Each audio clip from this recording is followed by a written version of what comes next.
If you're watching this, you probably believe in heroes. We all want to. We want to believe that in moments of crisis, ordinary people can do extraordinary things.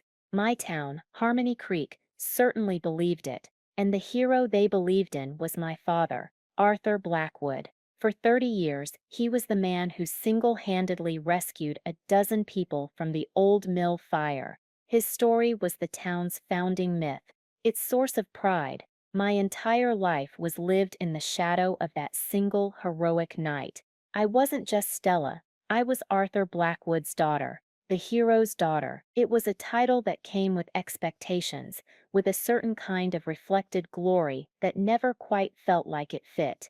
It was a heavy, borrowed coat, and I'd been wearing it for so long I had forgotten what it felt like to be just me. It all ended, and began, the week after his funeral. He died peacefully, an old man celebrated and mourned by an entire community. The funeral was a civic event. Mayor Thompson spoke, calling him Harmony Creek's finest son. My older brother Leo gave a eulogy that sounded more like a press release for his company, Blackwood Legacy Construction, which had profited handsomely from our father's name. I just sat there, numb, feeling like a fraud. Everyone was mourning a legend, a statue in the making. I was mourning a quiet, sad man. I never felt I truly knew. The house felt hollow afterward. My mother, Eleanor, drifted through the rooms like a queen whose castle had lost its king, accepting condolences and casseroles with a practiced, tragic grace. The duty of sorting through my father's things fell to me. He wasn't a man with many possessions. He had his books, his fishing gear, and his study, a small sacrosanct room at the back of the house that always smelled of old paper and pipe tobacco. It was a room I was rarely allowed to enter as a child. It was his space, where the hero presumably went to be a man. For 2 days, I packed up his life into cardboard boxes. It was a melancholy task, each object a whisper of a memory. The worn armchair, where he'd read the paper, the mantelpiece crowded with civic awards and commendations. It felt like I was packing up the town's history, not just my father's. On the third day, I tackled the large oak closet at the back of the study. It was mostly old coats and forgotten winter boots, but on the top shelf, pushed all the way to the back and covered in a thick gray blanket of dust, was a small black metal box. It was heavy, and it was locked. I felt a jolt of curiosity, a rare thing in that house of grief. I took it down and wiped it clean. It was an old-fashioned deed box, the kind people used to keep important papers in before safes became common. There was no key. Leo would have crowbarred it open in a second, but that wasn't my style. I took it to the garage and worked on the lock patiently with a set of small tools from my father's workbench. After 10 minutes of fumbling, I heard a satisfying click. My heart was beating a little faster than it should have been. What secret was so important that the town hero had to lock it away? Love letters from a secret affair? Old debts? I lifted the lid. The smell hit me first, acrid and smoky, the ghost of a long-extinguished fire. Inside, there was only one item, nestled on a bed of faded velvet. It was a leather-bound journal, and its edges were scorched black. The leather was warped and bubbled from intense heat, and a dark, sooty residue came off on my fingertips. I knew, with a certainty that made my blood run cold, what this was. This was from that year, 30 years ago. I carried it back to the study, my hands trembling, and sat in his worn armchair. With a deep breath, I opened it. The pages were brittle, yellowed and stained with smoke. His handwriting, usually so neat and controlled, was frantic, slanted and in some places barely legible. I flipped past pages of mundane notes about his failing lumber business, about mounting bills, about a man named Marcus Thorne, who he'd gone into partnership with. Then I found the entry, dated the day before the fire. My breath caught in my throat. The entry began, "It's over. Thorne has bled me dry. The auditors are coming on Monday. They'll find the doctored ledgers for the land deal. I'll be ruined, disgraced, prison, probably." My mind reeled. My father, the moral compass of Harmony Creek, had committed fraud. But the next words were the ones that shattered my world. "There's only one way out. The proof is all in the old file cabinet at the mill office. I have to burn it. I have to burn it all tonight. It's the only way to destroy the evidence. God forgive me, I hope the mill is empty.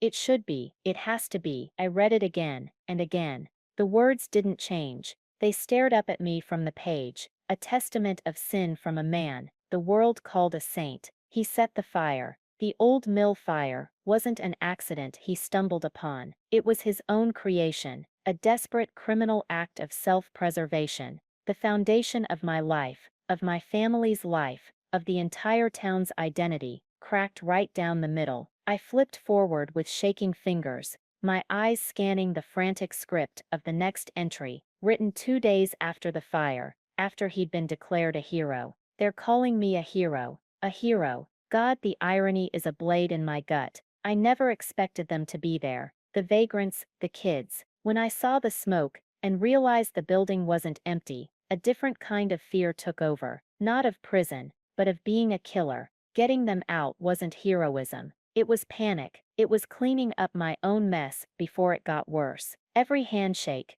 every pat on the back, feels like a branding iron. I saved them to save myself, and now I have to live with this lie, this horrible, glorious lie. I closed the journal. The silence of the study was deafening. The awards on the mantelpiece seemed to mock me. The entire narrative of my life was a fiction. My father wasn't a hero. He was a terrified criminal who got lucky. The rescue wasn't a selfless act. It was a panicked cover-up, and I was holding the proof. Just then, my phone buzzed. It was a text from Leo, a picture of the town square. A large granite block had been installed. The caption read, "The foundation is laid. They're unveiling the statue of Dad on Founders Day. Isn't it incredible?" Incredible. That was one word for it. I looked at the scorched journal in my lap, then at the picture of the granite block that would soon hold a bronze lie, and I felt a wave of nausea, so profound, I had to grip the arms of the chair to steady myself. The town was preparing to immortalize a monster,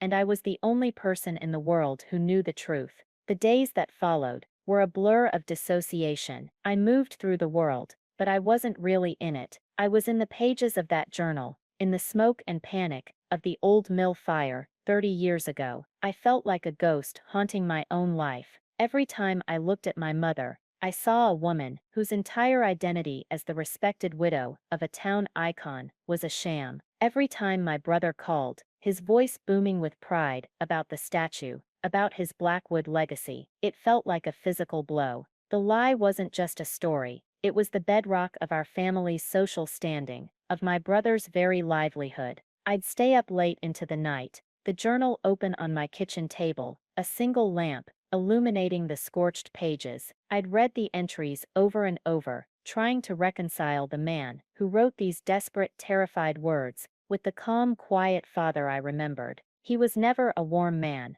always distant, carrying a sadness I never understood. Now I saw, it wasn't sadness, it was guilt, a guilt so heavy, it had shaped every day of his life since the fire. Flashbacks came unbidden. Moments from my past, suddenly cast in a new sickening light. I remembered my 10th birthday party. My father had just come from some town ceremony, honoring the anniversary of the fire. He was wearing his best suit. People kept coming up to him, shaking his hand. I remembered wanting him to come play with us, but he just stood by the edge of the yard, a drink in his hand, watching with those tired, hollow eyes. At the time I thought he was just bored or tired. Now I saw it for what it was. The torment of a man forced to accept praise for his deepest shame. I read a journal entry from that same week. Another anniversary. Mayor Thompson gave another speech. They call me a man of courage. If they only knew, the courage was not in running into that building. The courage I lack is the courage to tell the truth. But how could I? It would destroy Eleanor. It would destroy Leo, who looks at me with such blind admiration. So I play the part. I am the hero of Harmony Creek. It is my life sentence. It was a prison sentence, and he had served it in silence for 30 years. A part of me, a small wounded part, ached for him, the weight he must have carried. But that sympathy was quickly suffocated by the sheer scale of the deception. It wasn't just a family secret. It was a public fraud. Then I remembered a dinner from about 5 years ago. Leo, already puffed up with his own success, announced he was renaming his construction business to Blackwood Legacy Construction. He'd given a whole speech at the table about honoring Dad's heritage of bravery and integrity. I remembered looking at my father, expecting to see pride. Instead, I saw a flicker of something else, a wince, a deep, profound discomfort that was gone as quickly as it appeared. He had mumbled something about it being a fine idea, but his eyes were fixed on his plate. My mother, Eleanor, on the other hand, had beamed. She loved it. She loved the status. "Oh, Leo, what a wonderful tribute to your father," she'd said, patting his hand. She thrived in the reflected glory. It was her currency, her social armor. The truth was, I had always felt like an outsider in my own family's story. Leo was the heir to the throne, the one who embraced the hero narrative and monetized it. My mother was the queen consort, polishing the legend for public consumption. I was just Stella, the quiet one who went away to college and got a sensible job as an archivist, who preferred the quiet truth of history to the loud performance of my family. Perhaps that's why I was the one to find the journal. Perhaps on some level, my father knew I was the only one who would know what to do with it. My mind kept circling back to the other people, the 12 people he'd rescued.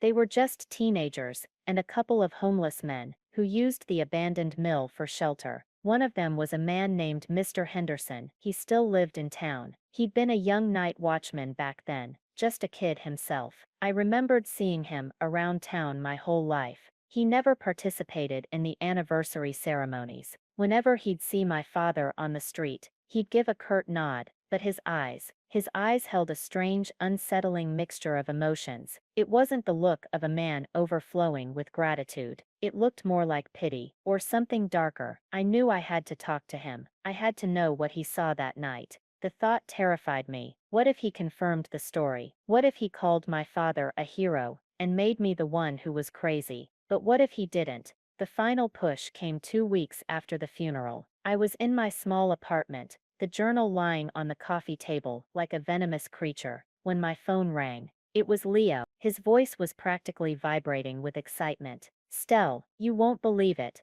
I just got off the phone with the mayor's office. They're not just unveiling the statue on Founders Day, they're officially renaming the town square. It's going to be the Arthur Blackwood Memorial Plaza. The press is going to be there, a news crew from the city. This is huge." I felt my stomach clench. A plaza, a whole plaza, named after a lie. "That's something, Leo," I said, my voice flat. "Something. It's everything. This cements his legacy forever. It's going to be incredible for the business. People want to hire a company built on a foundation of genuine heroism. You know." And there it was, the raw, unvarnished truth of my brother's heart. It wasn't about honoring our father. It was about marketing. It was about leveraging a lie for profit. The heroic myth wasn't a sacred memory to him. It was a brand. A cold, hard clarity washed over me, chilling me to the bone. The sympathy I'd felt for my father's silent suffering evaporated, replaced by a different feeling.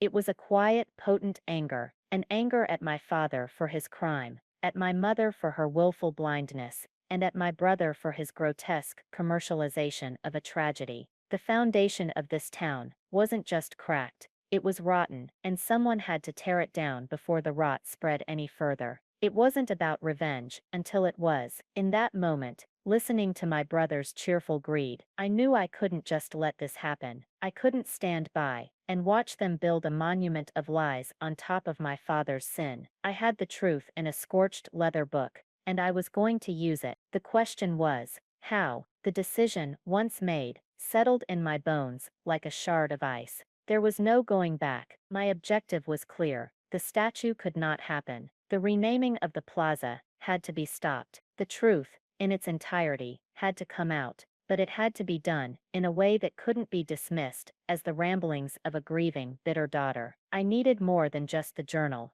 I needed a plan. I needed allies. My first call was to Chloe. She was my oldest friend, the kind of friend who you could not speak to for 6 months and then pick up right where you left off. More importantly, she was a research librarian for the county and possessed a healthy academic skepticism of all things.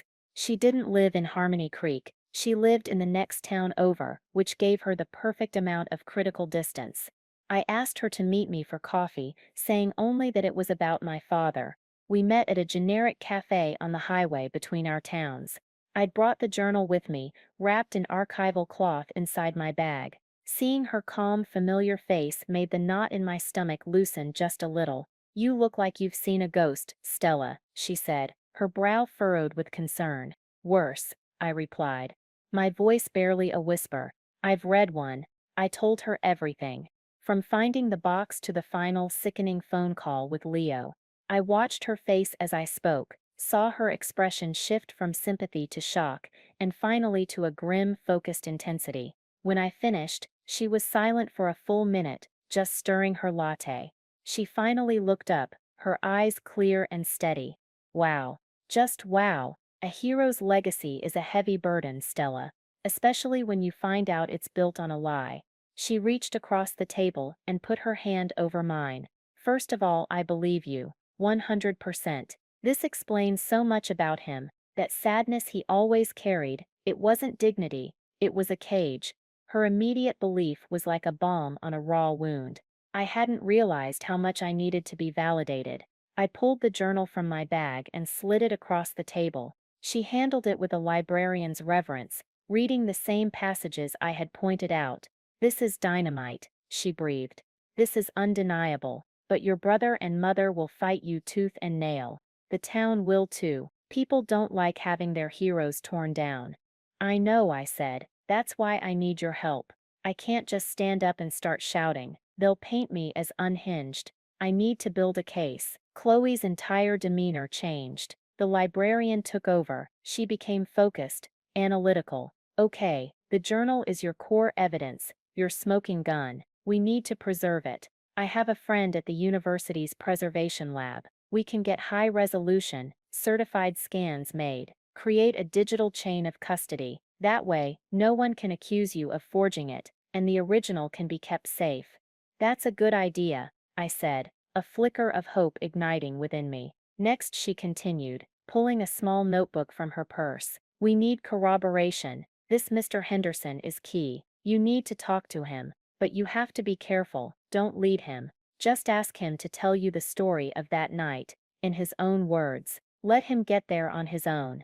"And what about the business partner?" I asked. "Marcus Thorne, the man my father said disappeared after the fire." Chloe's eyes lit up. "Now that's a loose thread. A good one. I can start digging into him. Public records, old business filings, newspaper archives. See where he went, or if he ever resurfaced. If your father was involved in fraud with this man, Thorne's disappearance right after the evidence was destroyed is convenient." Over the next week we worked in secret. I dropped the journal off with Chloe's contact at the university lab, and received a thumb drive with meticulously scanned, high-resolution images of every single page. The feeling of having a backup, a verifiable copy, was an immense relief. Chloe, true to her word, dove into the digital archives. She discovered that Blackwood and Thorne Lumber had been formally under investigation for financial misconduct by the state attorney's office. The investigation was quietly dropped a month after the fire, citing a lack of primary evidence.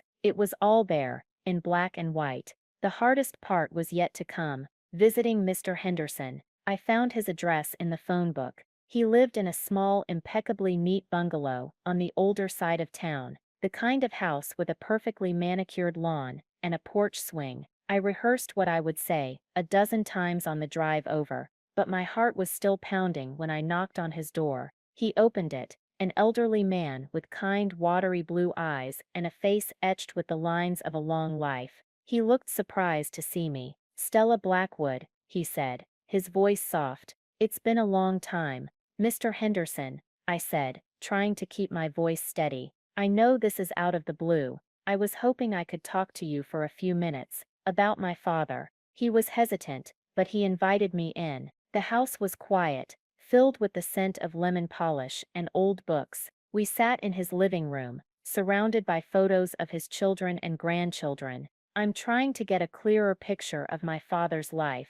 I began choosing my words with care. Since he passed, that night, at the mill, it defined him. It defined all of us. I was just hoping you could tell me what you remember. He looked down at his hands, which were resting on his knees. For a long moment, I thought he was going to refuse. People see that night in black and white, he said finally, his voice raspy with emotion. Good and evil, hero and victim. But it was gray. It was all gray. He took a deep breath. I was just a kid, 19, doing a favor for the old watchman. I wasn't supposed to be there. None of us were. We were just trying to stay out of the cold. When the fire started, it was fast. So much old wood and sawdust. The smoke was thick, choking. We were all panicking, running into walls, couldn't find the doors. He paused, and his eyes met mine.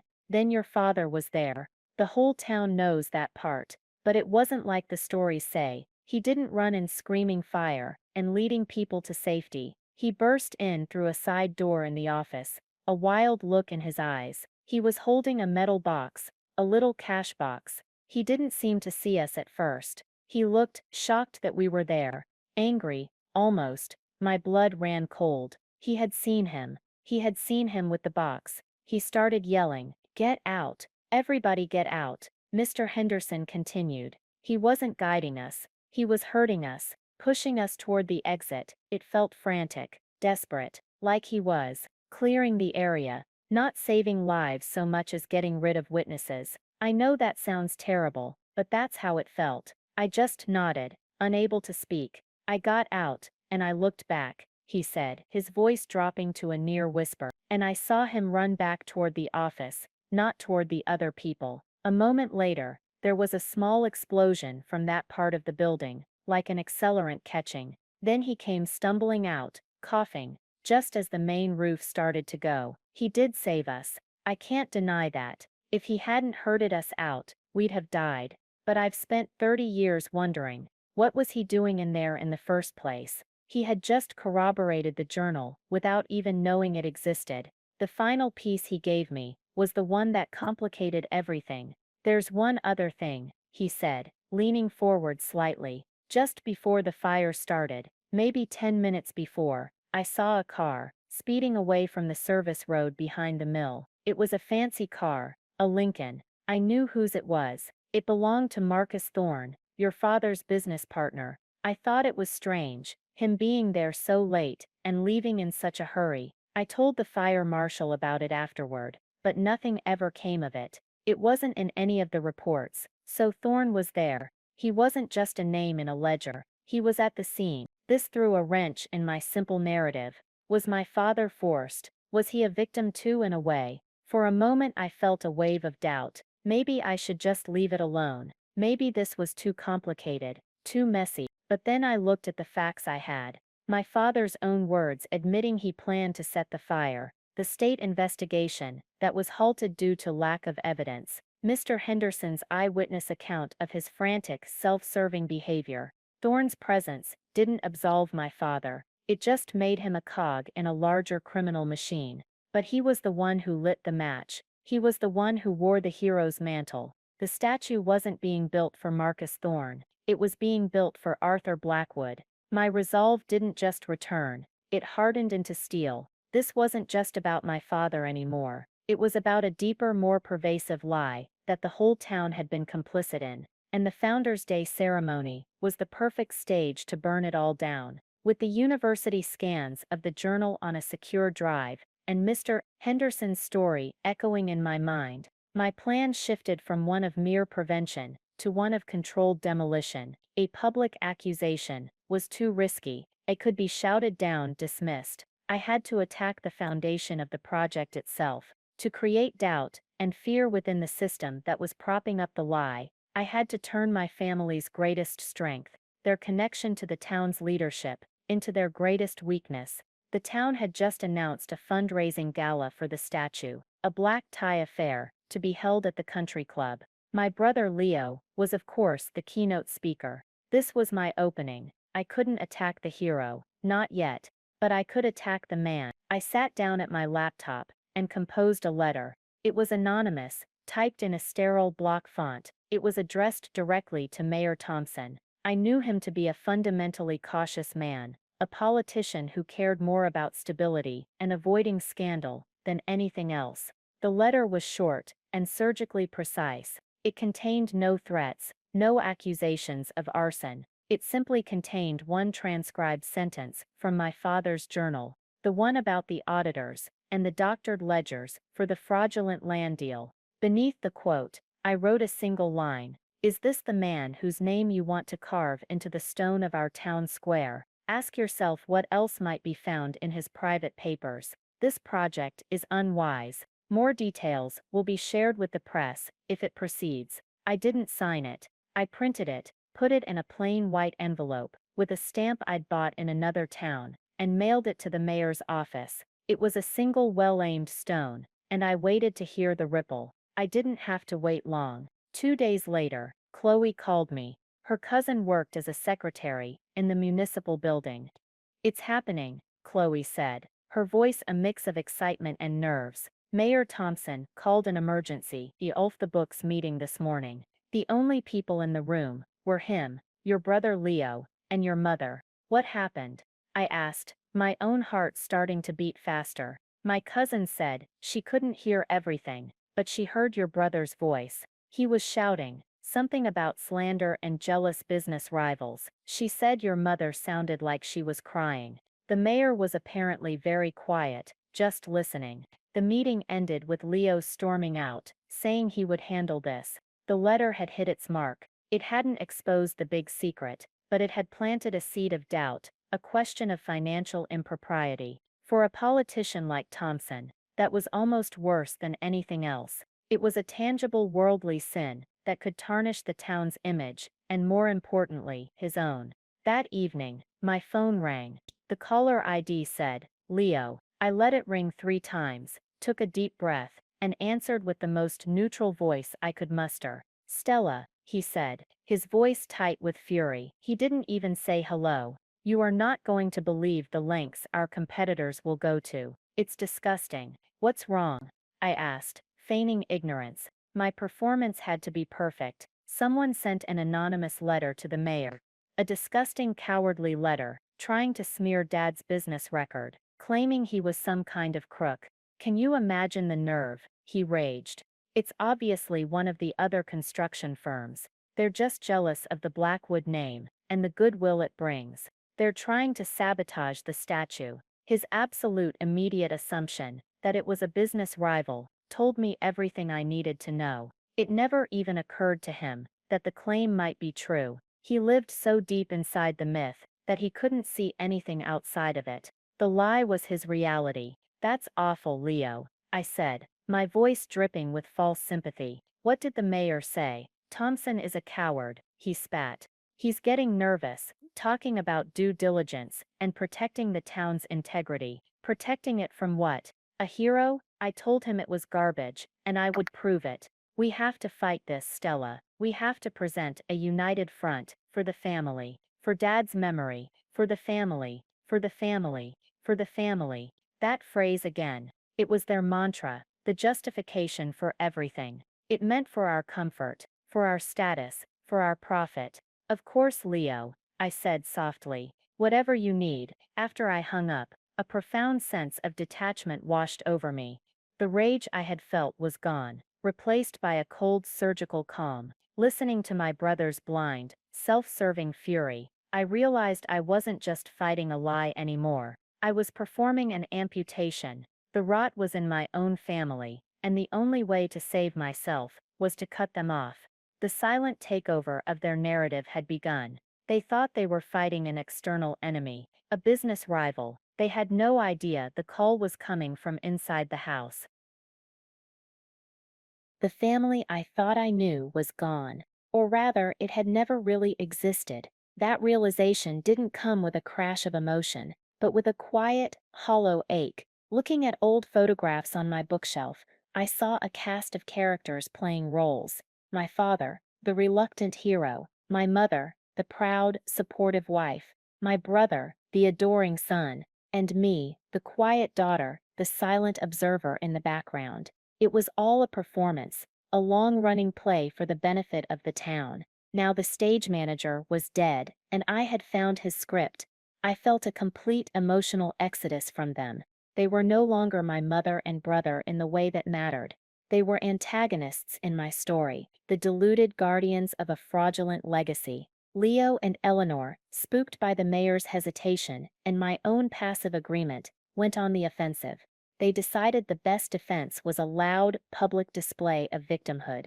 They leaked the story of the anonymous letter to the Harmony Creek Chronicle, framing it as a vicious attack by jealous forces, trying to tarnish the memory of a great man. The story was accompanied by a posed photo of them looking somber and resolute, standing in front of our childhood home. My mother, who had spent decades perfecting the art of quiet, dignified suffering, gave a masterful performance. In an interview, she dabbed at her eyes with a lace handkerchief and spoke in a trembling voice. "All my husband ever did was serve this town," she lamented. "He gave his heart to Harmony Creek. It breaks me to think that someone, out of pure malice, would try to tear down his good name, now that he's no longer here to defend himself." It was brilliant. They were recasting the narrative from one of potential scandal to one of heroic persecution. They weren't just defending a man, they were defending the town from a mysterious, shadowy villain, and it worked. Letters to the editor poured in, expressing outrage. People pledged even more money for the statue. My brother, seizing the momentum, organized a rally for a hero in the town square. It was a public relations masterstroke. They were using the attack to make the legend even stronger. Chloe called me the day the rally was announced. "You see what they're doing, right?" she said, her voice tight with frustration. "They're using your own move against you. They're building a fortress of public opinion around the lie." "I know," I said, watching the local news report about the upcoming rally. My brother was on screen, looking passionate and righteous. "But they're making a mistake." "What mistake?" "They're building a bigger stage," I said. "They're gathering a bigger crowd. They're creating the perfect setting for the truth to have the most impact. They think they're building a fortress, but they're actually building a pyre." A cold certainty settled over me. They were creating the perfect trap for themselves. The unveiling ceremony on Founders' Day was now less than 2 weeks away. It was no longer just a dedication, it was the climax of their public battle against the anonymous slander. They would expect me to be there, right by their side, the grieving daughter providing a silent testament to their righteous cause. And I would be. But I wouldn't be silent. Chloe's words from our first meeting came back to me. "They're building the stage for you, Stella. Whether you use it to praise him or bury him is your choice now." I had made my choice. I was going to let them build their stage, polish their statue, and gather their crowd. And then at the moment of their supposed triumph, I was going to burn it all to the ground, with the one thing they couldn't fight.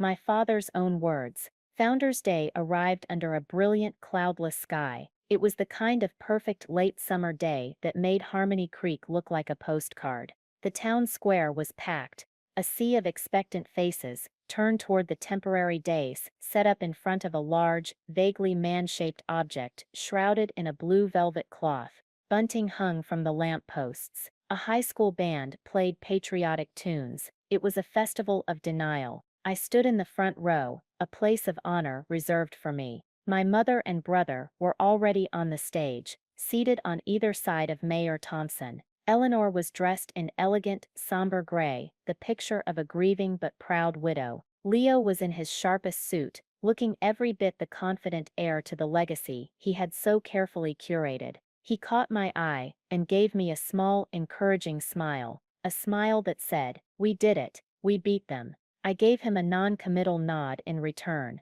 my heart a cold, steady drum in my chest. In my purse, nestled inside a protective folder, were several high-quality, enlarged printouts of the most damning pages from the journal. The ceremony began. Mayor Thompson, his confidence restored by the public outpouring of support, gave a flowery speech about civic virtue and the importance of heroes. He spoke of my father as a pillar of the community, a symbol of the town's resilience. The crowd applauded warmly. Then the mayor introduced Leo. My brother walked to the podium with a swagger. He was in his element. He spoke of legacy, of courage, of the Blackwood spirit. He talked about the cowardly, anonymous attacks, and how the town had risen up to defend the honor of its greatest son. This statue, he boomed, his voice echoing across the plaza, is more than just bronze and stone. It is a testament to the fact that in Harmony Creek, truth and honor will always prevail. A wave of applause washed over him. He let it die down, a triumphant smile playing on his lips. Then he did something I hadn't expected. He was going off script. "Before we unveil this magnificent tribute," he said, looking directly at me, "I'd like to invite my sister Stella to the podium to say a few words. Stella has always been the quiet heart of our family, and I know she wants to share in this moment of honoring the man we were both so proud to call our father." It was an ambush, a brilliant manipulative move. He was putting me on the spot, forcing me into the role of the supportive daughter, using my presence to co-sign his entire charade. I saw the flash of victory in his eyes. He thought he had me trapped. He had no idea he had just handed me the microphone. I felt 100 pairs of eyes on me as I walked the few steps to the dais and stood at the podium. My hands were perfectly steady. I looked out at the crowd, at the eager, trusting faces. I saw Mr. Henderson, standing near the back, his expression unreadable. I looked at my mother, whose face was a mask of practiced sentimentality. Finally, I looked at my brother. He was beaming.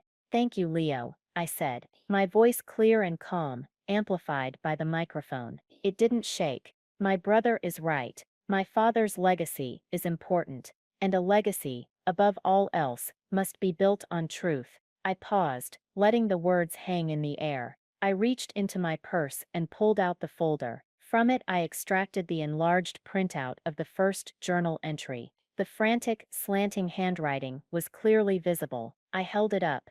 "This," I announced, my voice ringing with newfound power, "is a page from my father's private journal. The one he kept 30 years ago, the year of the mill fire." A confused murmur rippled through the crowd. I saw Leo's smile falter. My mother's head tilted in confusion. I didn't give them time to react. I began to read. "I have to burn it. It's the only way out.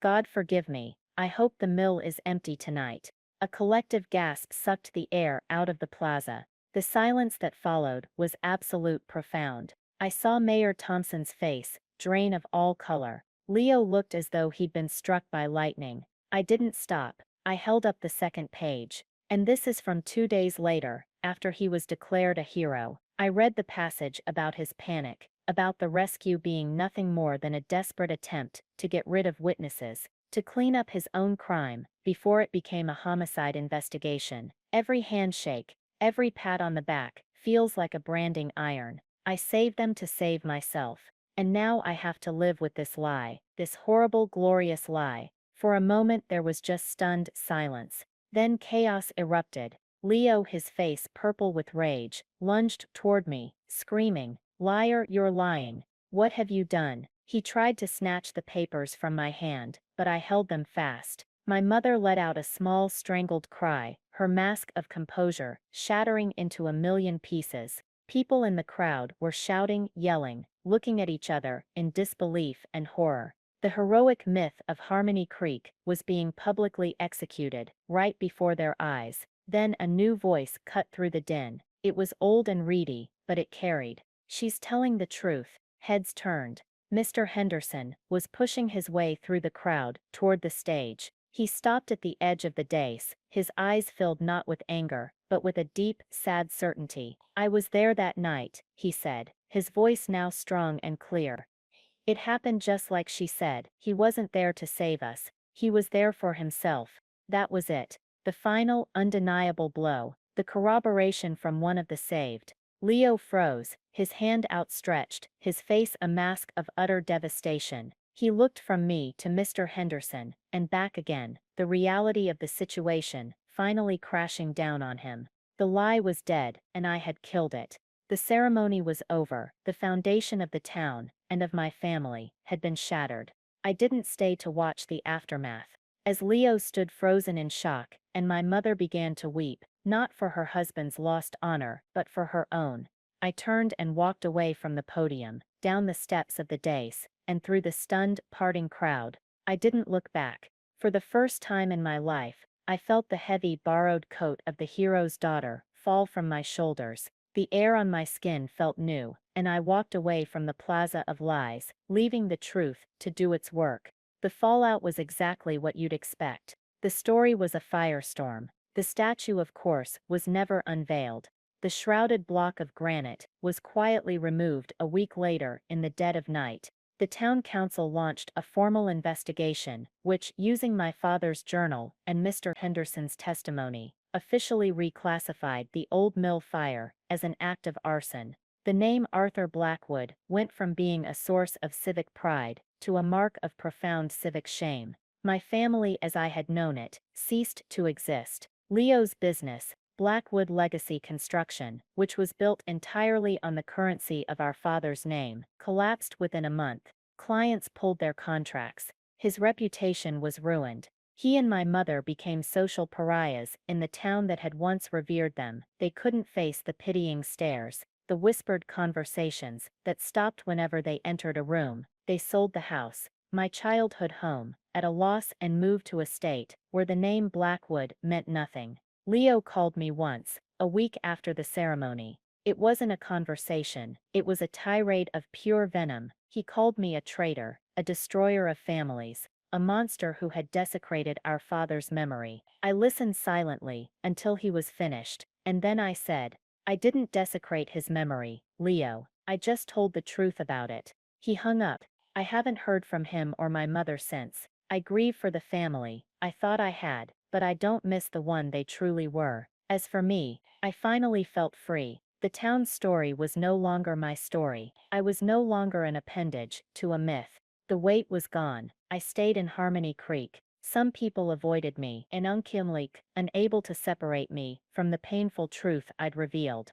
But others like Chloe, and surprisingly, like Mr. Henderson and his family, rallied around me. They saw it not as an act of destruction, but as an act of liberation. The town had been living a lie, and while the truth was agonizing, it was also clean. It was real. We could finally begin to heal. So I'm talking to you now, directly, because my story raises a question that I think we all have to face at some point. What do we do when our comfort is built on a lie? What happens when the stories that hold our families and our communities together are revealed to be false? It's easy to say that truth is always the answer, but it's a messy, painful, and often destructive thing. I didn't do it for revenge, not at first. It was about honoring the real victims of that fire, the people whose trauma was used as a prop in my father's 30-year performance. But as I watched my brother and mother so desperately cling to the profitable lie, I'll admit, something harder and colder took root in me. It wasn't about revenge, until it was. It became about justice, not just for the town, but for me. For the little girl who grew up in the shadow of a saint, who was really a sinner. I had to choose between my family's gilded cage and a painful, uncertain freedom. I chose freedom. I chose truth. And I would do it again. I am no longer Stella, the hero's daughter. I am just Stella. And for the first time in my life, that feels like enough. So now I want to ask you, what would you have done in my position? Would you have protected the heroic lie to keep the peace in your family and your town, or would you have shattered it all with the devastating truth? Let me know your thoughts in the comments below. I'll be reading them. And if you've ever felt trapped by a story that wasn't your own, please hit that like button and subscribe for more stories about breaking free and finding your own truth. Thanks for listening.